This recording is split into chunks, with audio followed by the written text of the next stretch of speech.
Okay, so I'd now like to bring in constitutional attorney, lawyer Daniel Sheehan, a civil rights lawyer with a great background running back 50 years, who spent a lot of time investigating the crimes of the CIA exposed during Watergate and the Church Commission. Danny, what comes out of your, I admit it would have to be a very brief analysis of the voluminous documents that have been revealed this week in the JFK documents archive? Have you been able to reach any conclusions? I initially started going through them sort of one at a time. And as you know, they're not identified. There's no designation of what the content of the document is. They just have these peculiar code that they're coded by.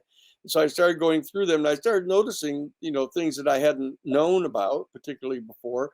That the details of different people that they investigated and that they found were, less than totally loyal to the country, and all those things, and the fact that they were, surprise, wiretapping the embassy, the Russian embassy, in Mexico City, some things like that I would have assumed to be true anyhow. But that as of right now, we're putting the documents into an AI system so that we can monitor them. We can put them up in text and then search the text. And so there's a few things that I'm focusing on, I know some certain dates and names that I want to pull out of there.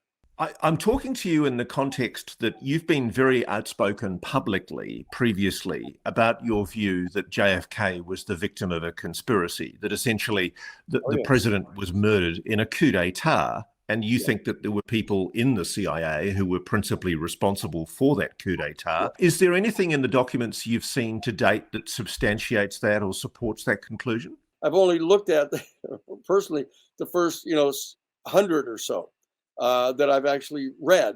And there, a lot of them are on a deeper background. So, but I know what I know from having talked to people that were directly involved. As you know, we interviewed Santos Trafficante, who put together the assassination team to kill Fidel Castro, which is the team that actually killed the president. We know that. That I know who was on the team that did it. I've also Dick Billings, who's the chief staff writer for the House Select Committee on Assassinations, was one of our chief investigators on the case. I've talked with Eugene Wheaton, who was one of our principal investigators, who has talked directly with people who are involved in the assassination. So I've got a lot of, right up firsthand kind of witnesses that I know about. And so what we're going to be doing is searching through these documents for particular dates and names and times that we know are pertinent. That's what we're going to be doing. But as of right now, the ones I've found, just in the first 100 of them or so, have not revealed anything particularly new that I didn't know about before. Why do you believe there was a conspiracy to kill JFK? I mean, let's be clear what we're talking about here. We're talking about a coup d'etat. That's an idea that is poo-pooed and dismissed by much of the national security establishment, much of the establishment media. Why do you believe there was a conspiracy? Well, when I first became involved in the professional investigation of this, as distinct from, a hobby or some kind of avocation, I became professionally involved when I was one of the 3 trial lawyers in the office of Attorney F. Lee Bailey, who was the #1 criminal defense attorney in the country at the time. I became involved with him in 1972. I was contacted by Lee Bailey from the firm where I was on Wall Street, after having graduated from Harvard Law School and being a co-founder of the Harvard Civil Rights Law Review. And Bailey had contacted me, when I was still at law school, trying to draft me to come to his firm. And I had declined and gone to the big law firm down on Wall Street because I could do trials. But when Lee got retained in June of 1972, immediately following the Watergate burglary, on June 17th, he called me and kind of pleaded with me to come over to his firm to participate in this. And I did.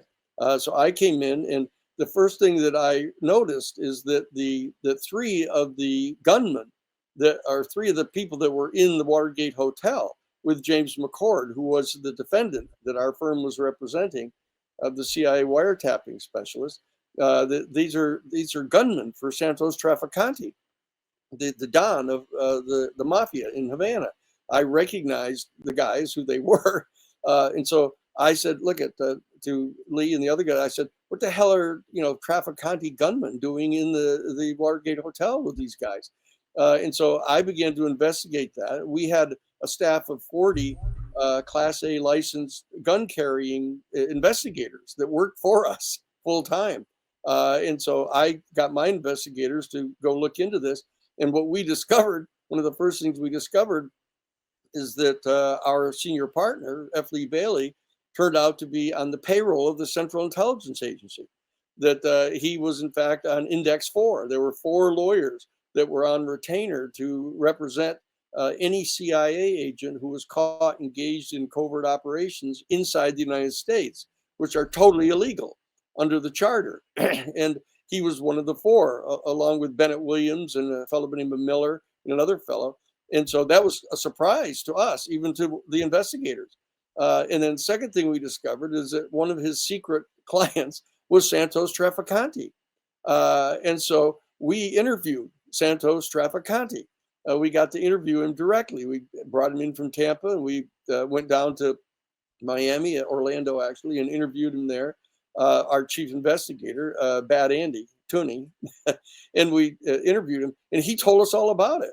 He told us that the reason that his people were in the Watergate Hotel with the CIA wiretapping specialist was to try to find out. They were wiretapping the telephones and electronically bugging the office of Lawrence O'Brien, who had just become the new head of the Democratic National Committee there in the Watergate Hotel. And what happened is Richard Nixon was terrified. Once Larry O'Brien became the head of the Democratic National Committee, because immediately prior to his becoming the head of the Democratic National Committee, Larry O'Brien had been for 20 years the chief lobbyist in Washington, D.C. for the billionaire Howard Hughes. And it turns out that Richard Nixon, now running for re-election in 1972, when he was back in 1960, was the vice president under Dwight D. Eisenhower. Richard Nixon, as the vice president back in 1960, had chaired the 5412 committee, the subcommittee in the National Security Council that oversees covert operations.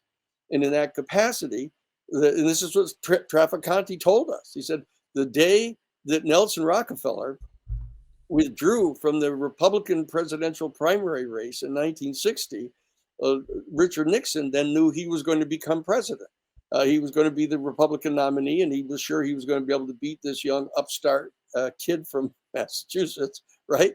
So therefore, Richard Nixon, vice president then, got on the phone, the red phone, the secured encrypted phone for the 5412 committee, and called Howard Hughes, because Howard Hughes was a secret consultant to the National Security Council, doing things like building the Glomar Explorer to pick up Russian submarines off the bottom of the ocean, and a couple other major programs, the C-5A, prototype for the C-5A, and all those, the Summa Corporation. And the bottom line is that Nixon, in that phone call, asked Howard Hughes to set up a political assassination team to kill Fidel Castro and Raul Castro and Che Guevara. He wanted them assassinated, but he had to be completely kept away from the White House.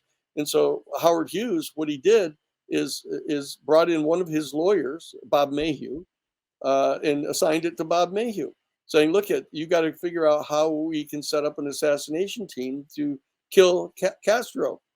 And so Bob Mayhew went to Johnny Roselli, who was the bag man there in Las Vegas for the casinos, the Desert Inn and the Sands, etc. And Bob Mayhew said, would you guys have your own reasons for wanting to kill Castro? He shut down all your gambling casinos, etc. And so he made the contact to set up the assassination team.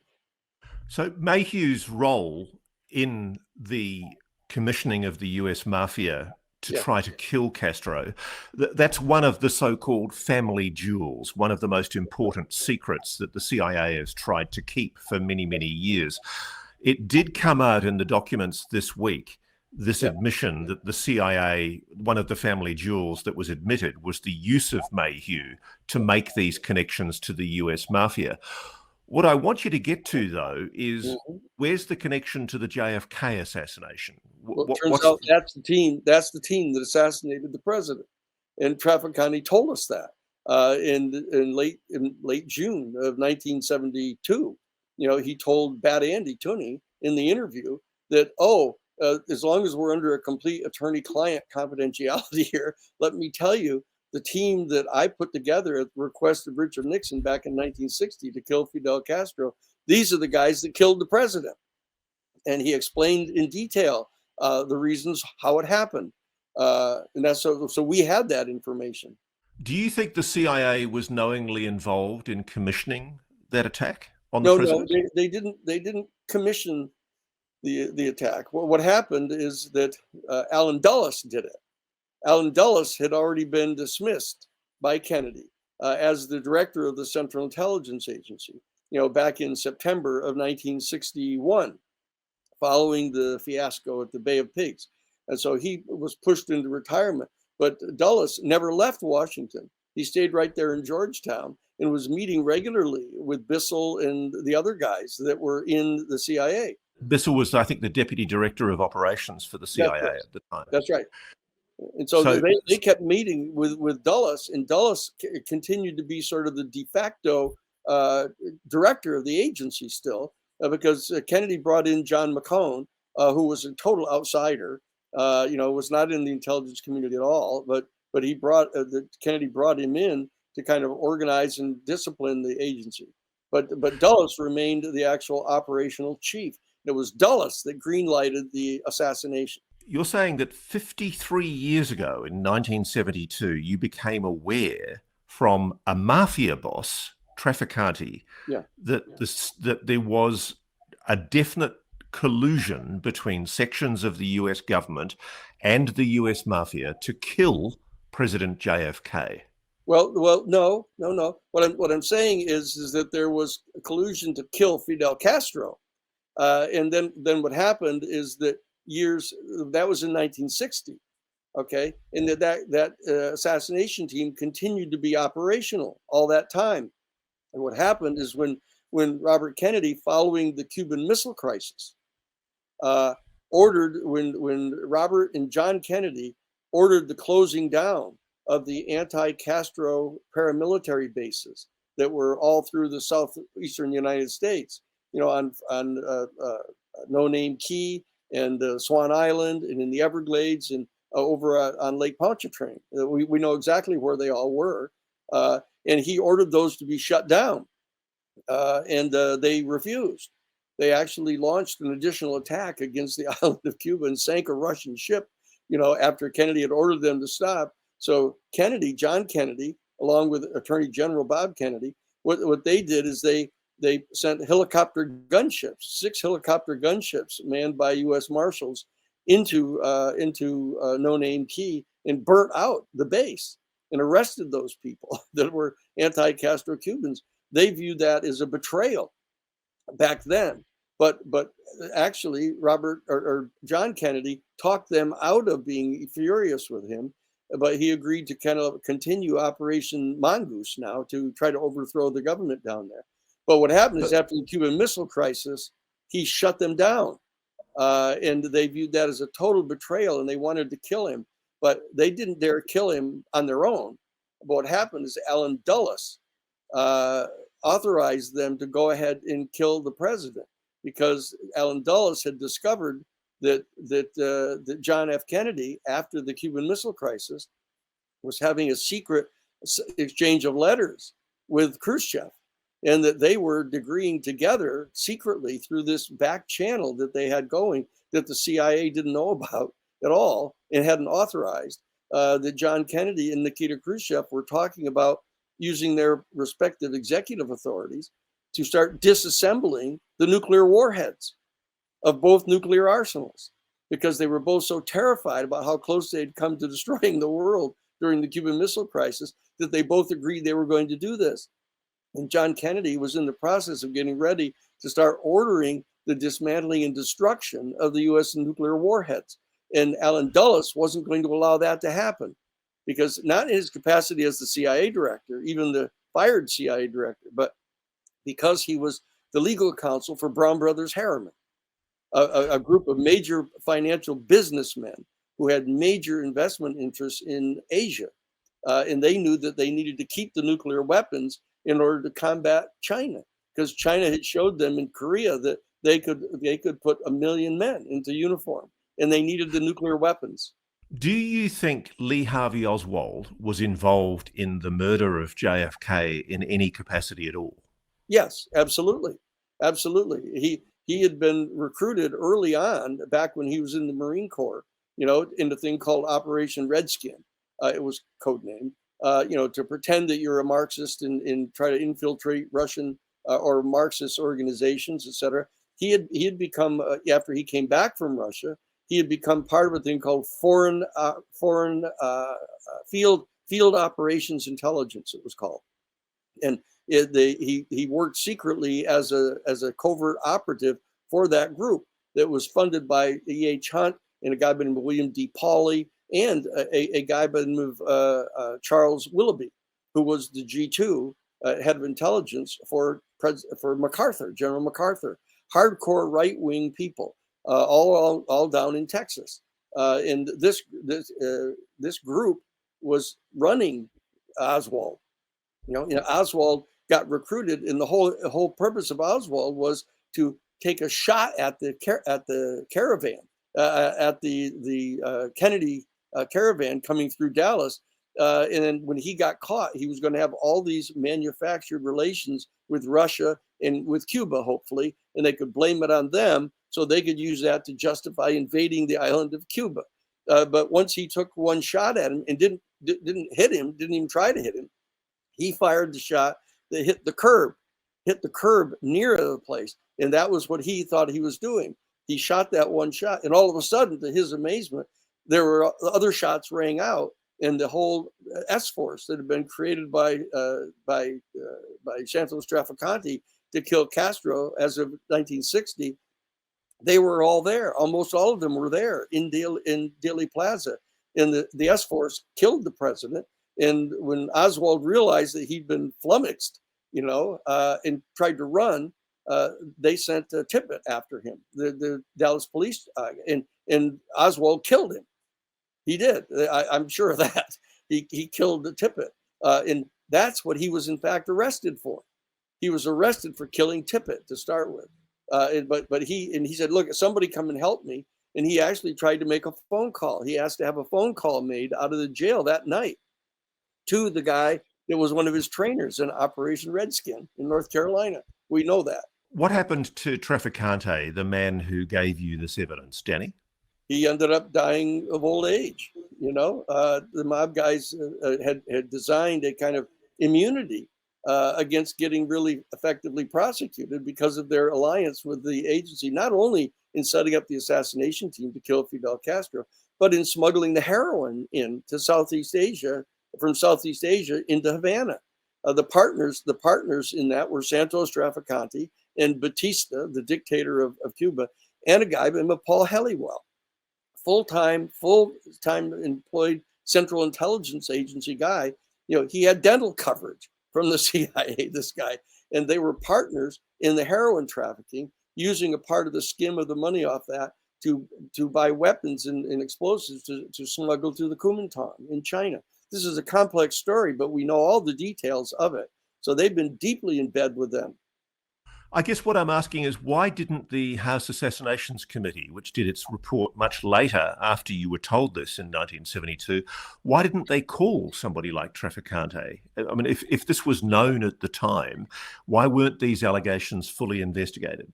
Well, you remember who they did subpoena was Sam Giancana, who ended up being murdered within 48 hours of receipt of his subpoena. And they subpoenaed Johnny Roselli, who ended up being murdered within 48 hours of his subpoena. Okay. And so that these guys were getting freaked out. Now, I know this because Dick Billings, who was the chief staff writer for the assassination, and I knew Gaetan Fonzi, who were the major investigators, they all freaked out. In fact, when Gaetan Fonzi went to interview another one of the witnesses down in Texas. The guy, he went to his house in the morning. His daughter told him that he was out and he'd be back in later in the day. He came back later in the day, and the guy had been murdered. And so these guys were all freaking out. I mean, this is a major dramatic story. These guys are all getting killed off. So do you think it's actually conceivable that the CIA leadership didn't have any knowledge at all, any forewarning of the assassination? They did have Oswald under observation. There's clear evidence that Oswald was under surveillance. But from what you're suggesting, the implication is that the leadership of the CIA at the time, not the former director of Central Intelligence, Alan Dulles, who you say was involved, but the leadership of the CIA at the time was unwittingly caught up in a plot that they really didn't have any knowledge of. Well, I would think that probably Bissell knew. Bissell was close enough to Dulles to know that they were getting set to kill the president. And you need to understand, the reason that they had to kill him, they thought, was because he was a traitor. He was actually getting set to start disassembling the nuclear warheads of our United States nuclear arsenal. I mean, they couldn't wait for a year to the 1964 elections to get rid of him, because he would have undertaken the disassembly of our nuclear warheads. And so that they felt authorized basically to kill him as a traitor to the country. He was getting set to sell us out to the Russians, they thought. And so that Bissell, I think, was involved in it. And William D. Pauley, I know William D. Pauley told Dick Billings that they were going to kill the president. He told him that. If this is true, Danny, do you think the American public can deal with such an idea that a section of the state would try and kill a sitting president because they disagreed with his motives to try and essentially stop the nuclear arsenal? Surely. The fact is that a majority of Americans believe that the president was killed by a conspiracy already. And the majority of those people believe it was the CIA. And it wasn't technically the CIA, but it was high-level operatives of the CIA that were directly involved in this, and made these decisions to kill the president. So, in your view, we were never going to get in any of the document releases from the JFK archives any kind of definitive answer on whether there was or wasn't a conspiracy, because there wouldn't be a document that evinces any complicity by the CIA. Yeah, they've had 60 years to get rid of any kind of documents that are going to support this. So you have to know the answers to all the questions, and then you can recognize tangential documents that they may not have purged that kind of confirm what it is that we already know. And that's what we're engaged in doing right now, to figure out what type of ancillary evidence there is to support what we already know. Can I ask you this, Danny, on a broader theme? President Trump has repeatedly talked during his campaign about the notion of a deep state, something I have to admit I've always been very dismissive of. Do you think there is a deep state in American politics? Yes, absolutely is. And Robert Kennedy Sr. knew that there was. Schlesinger, Arthur Schlesinger has talked about it. Said that Bobby is the guy that knew more about the dark secrets of how the power really flows along the secret streams in the background, and that the CIA is instrumental in that. The CIA is instrumental as the deep state. That once it was created in 1947 by the National Security Act of 1947, they were deeply involved, not only with the mafia in organized crime, in massive drug smuggling, heroin smuggling, as a means of generating covert funds for covert operations they did not want to report to the Congress. But they were in fact directly involved in assassinating foreign heads of state. And unseating government officials. They unseated Frank Church, for example. They sent millions of dollars into the next campaign of Frank Church, who chaired the Senate Select Committee on Intelligence Abuse. They showed up in his, and we tracked the money right out of the Nugan Bank in Australia. Came from the Nugan Bank and through 2 South African banks into the campaign, funding ads that Frank Church was supportive of the Equal Rights Amendment. and was in favor of some restrictions on gun sales, and they just pounded away at him in the state of Idaho. And they also knocked off Dick Clark, who was the senator from Iowa, and also Birch Bayh from Indiana. United States senators that were opposing some of their criminal operations. The Central Intelligence Agency was deeply involved in unseating those senators. Daniel Sheehan, if you're right, the implications are we're never going to get to the truth of what really happened in the JFK assassination. The idea that there was a conspiracy by people like Alan Dulles and other possible individuals inside the CIA, like Bissell. Yeah. We're never going to get to the truth of it, are we? I think we are. There are still people, for example, if the head of the House Oversight Committee will issue a subpoena to Carl Jenkins, who's the man who trained the assassination team down in Oaxaca, Mexico, on the ranch of Clint Mercerson Jr., and sat in meetings with Rafael Chichi Quintero and Felix Rodriguez discussing their role in the assassination of the president, he is still alive. Jeff Morley's been visiting him, trying to get him to come forward to talk about this. If he could be given immunity, he probably would still refuse to talk.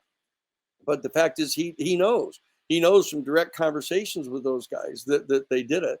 So there are still some people alive today who know about this thing in the first hand.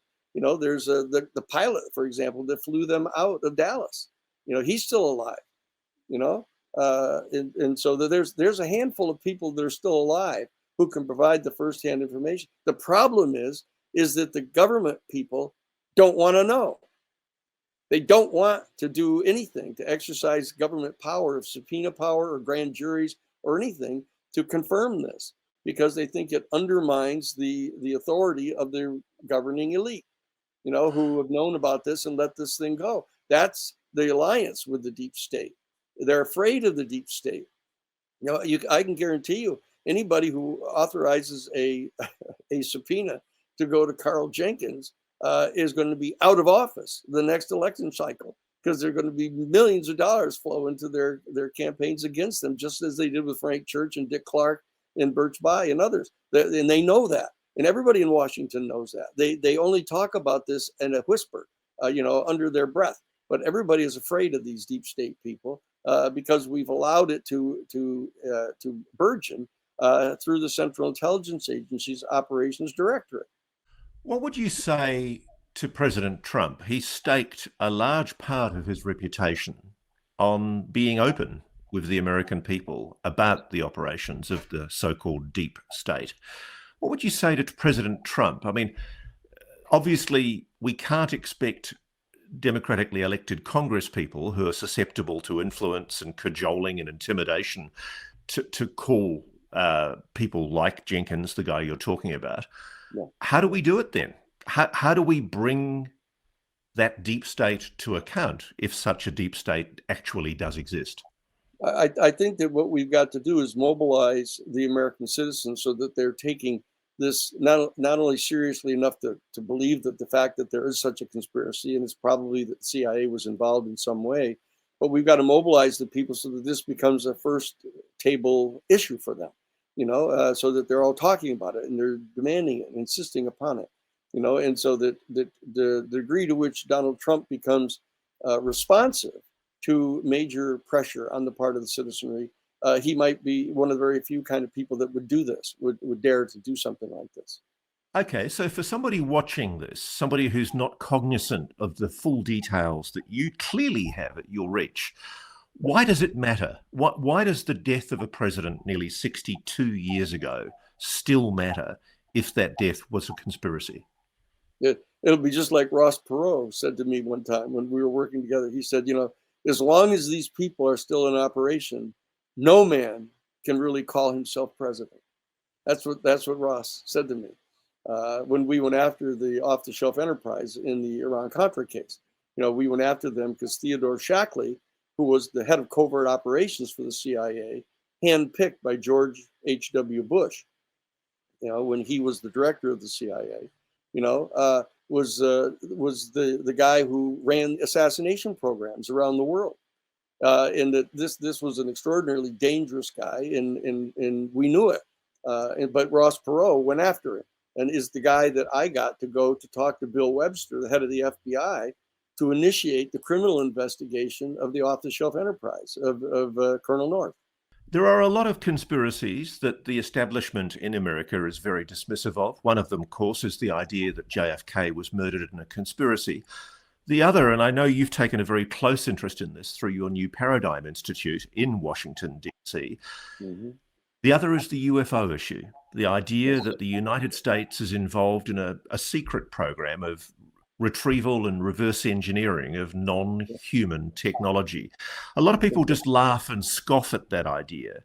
But I'll ask you this way. Do you think there is a connection between that UAP conspiracy, so-called, and the death of JFK?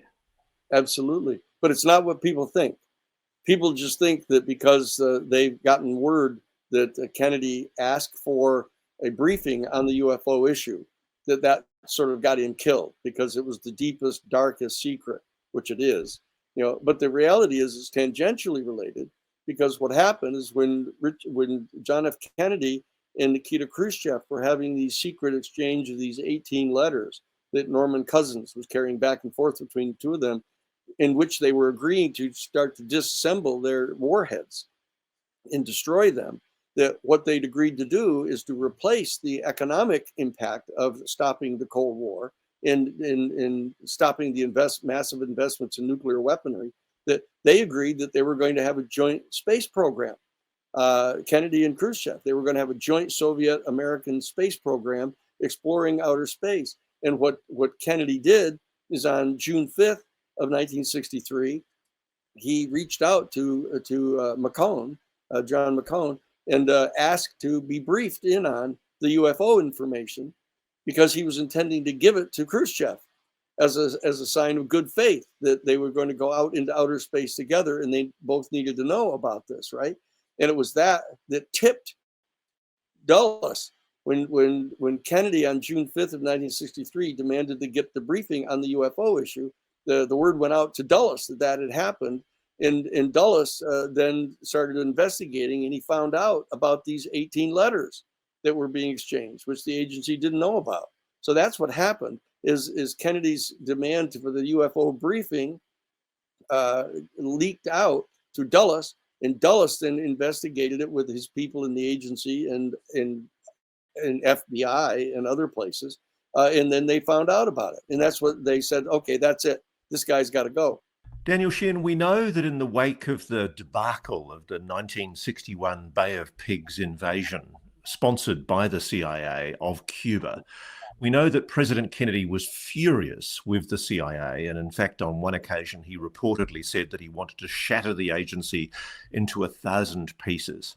At the heart of this issue is the question that I think Donald Trump has to confront as president of a new administration. Is the CIA too powerful? Is a president legitimately able to run this country? No, there's no doubt about that. There's no doubt about that.